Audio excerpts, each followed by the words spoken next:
warahmatullahi wabarakatuh. Waalaikumsalam warahmatullahi wabarakatuh. Selamat siang semuanya. Siang, Ibu. Gimana kabarnya hari ini? Alhamdulillah, luar biasa.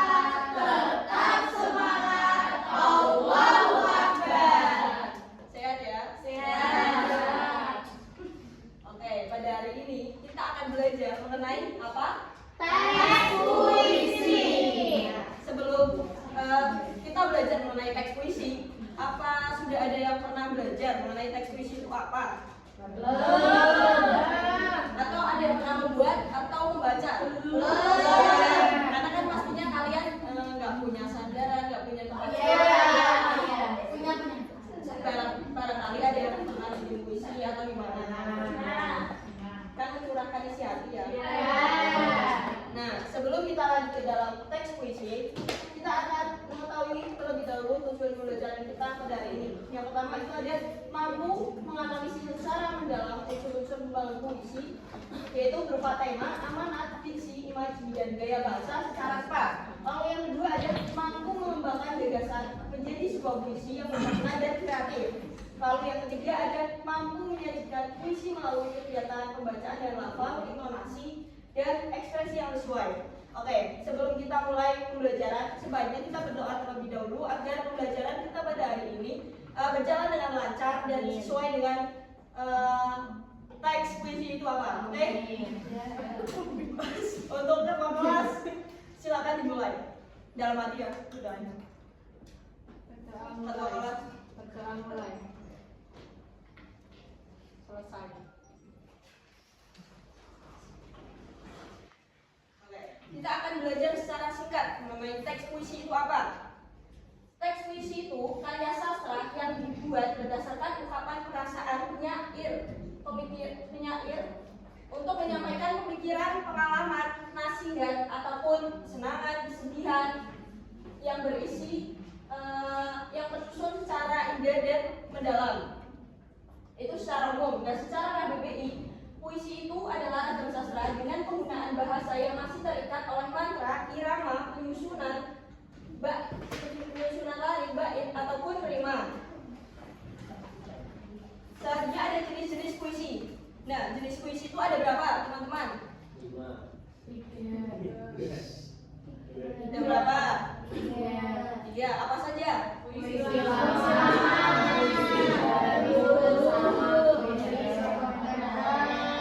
Oke. Puisi lama itu adalah puisi yang dihasilkan sebelum abad ke-20, yang dimana jenisnya ada apa aja? Pantun, lantunan, dan syair. Nah, pantun itu apa? Pantun itu apa? Puisi yang berbeda dengan rima, Selanjutnya mantra, yaitu ucapan-ucapan yang dipercaya dapat mendatangkan kekuatan magic, seperti mantra Mbak Rara yang menurunkan hujan, ya. Nah, itu mantra. Terus yang ketiga ada karuna, yaitu salah satu prosa di mana bentuknya lebih pendek dari pantun. Lalu yang keempat ada gurindam, yaitu puisi yang terdiri dari 2 bait, yang mana tiap baitnya terdiri dari 2 baris kalimat dengan rima yang sama. Lalu yang terakhir ada syair. Syair itu puisi yang tersusun atas 4 baris dengan bunyi akhiran yang serupa. Misal AA, BB, nah gitu. Selanjutnya ada puisi baru. Puisi baru itu lebih bebas. Tidak, kalau puisi lama itu lebih ke kritik pemerintah ataupun sarkas gitu. Kalau puisi baru lebih bebas daripada puisi lama, baik dalam bentuk baris, kata maupun rimanya. Nah, di sini puisi baru ada berapa? 5. Apa aja? Berada, tauhid, romansa, epik, dan satir. Oke. Berada adalah sajak sederhana yang mengisahkan tentang cerita rakyat yang mengharukan, terkadang disajikan dalam bentuk dialog atau dinyanyikan. Lalu yang kedua ada ode. Ode adalah puisi lirik berisikan sanjungan kepada orang yang berjasa dengan nada agung dengan tema serius. Lalu yang ketiga ada romansa. Romansa itu puisi cerita yang berisi luapan perasaan cinta kasih. Lalu yang keempat ada epigram, yaitu puisi yang berisi tentang ajaran dan tuntunan hidup seperti nasihat. Lalu yang terakhir ada satirik, puisi yang menggunakan gaya bahasa berisi sindiran atau kritik yang disampaikan dalam bentuk ironi, sarkasme, atau parodi. Lalu yang ketiga ada puisi kontemporer. Puisi kontemporer adalah jenis puisi yang berusaha keluar dari ikatan konvensional, di mana puisi selalu berusaha menyesuaikan dengan perkembangan zaman, tidak lagi mementingkan irama, gaya bahasa, dan lain-lainnya yang terdapat dalam puisi lama maupun baru. Di puisi, lanjut. Lalu yang selanjutnya ada struktur pembangun puisi. Struktur pembangun puisi ada berapa? 4. Struktur pembangun puisi ada 2. Ada 2 teman-teman. Yang pertama ada struktur fisik dan struktur batin. Struktur fisik. Batin dulu. Struktur batin ada berapa? 4. Ada apa aja? Tema,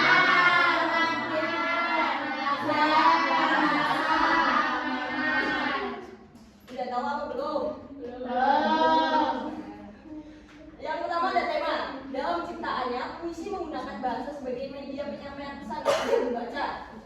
Yang dimana tema itu menentukan arah puisi itu akan kemana. Lalu yang kedua ada nada. Nada itu untuk memperindah pembacaan puisi. Lalu yang ketiga ada rasa, yang dimana rasa dalam hal ini sikap penyair dalam merespons segala peristiwa yang kemudian mengilhami dirinya untuk menciptakan puisi. Lalu yang keempat ada amanat, di mana pesan yang terkandung dalam puisi. Lalu yang kedua ada struktur fisik puisi. Struktur fiksi itu ada rima, imajinasi, diksi, tipografi, kata konsep, dan gaya bahasa. Lanjut. Gaya bahasa itu ada berapa? 3. Ada 7. Yang pertama ada metafora. Bisa dilihat ada personifikasi, ada hiperbola, ada simile, ada aliterasi, ada asosiasi, dan ada repetisi. Oke. Selanjutnya kita akan bermain. Bermain puisi, namanya puber. Puisi berantai. Oke? Nanti saya kasih waktu 2 menit untuk membuat puisi. 4 bait saja, tidak perlu banyak-banyak. Dimulai dari ini masing-masing kelompok ya, 1, 2. Ini. Nanti ini cara mainnya lanjut ke sebelah dari mulai cerita dulu terus lanjut ke bagian sini. Kalau 2 menit nggak cukup berarti nanti yang lainnya membaca. Oke? Bisa dimulai dari sekarang. Temanya bebas, bisa tema pertemanan, lingkungan, ataupun cinta. Satu anak satu panah. Iya, satu anak satu panah. Iya, Miss Nasa.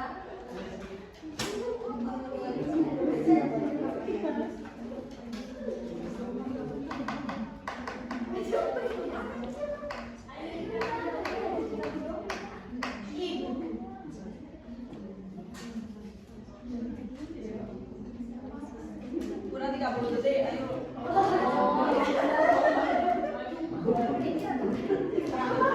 Ayo 15 detik lagi.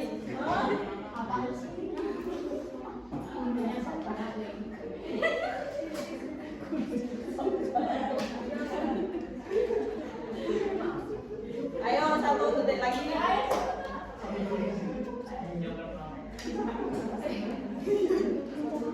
Kita hitung sama-sama. 1, 2, 3, 4, 5. Oke. Stop situ aja. Selanjutnya kita akan bernyanyi balonku ada 5. Nah, yang dapat dornya itu yang baca. Oke? Kita mulai dari sekarang. 1, 2, 3. Balonku ada 5.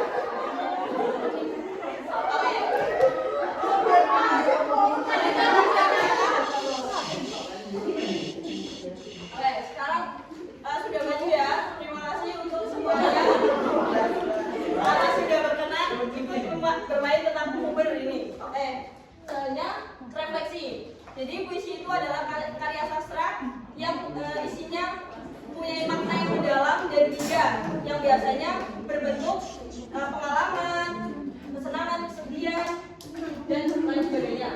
Terima kasih, segitu saja yang saya dapat sampaikan. Wassalamualaikum warahmatullahi wabarakatuh.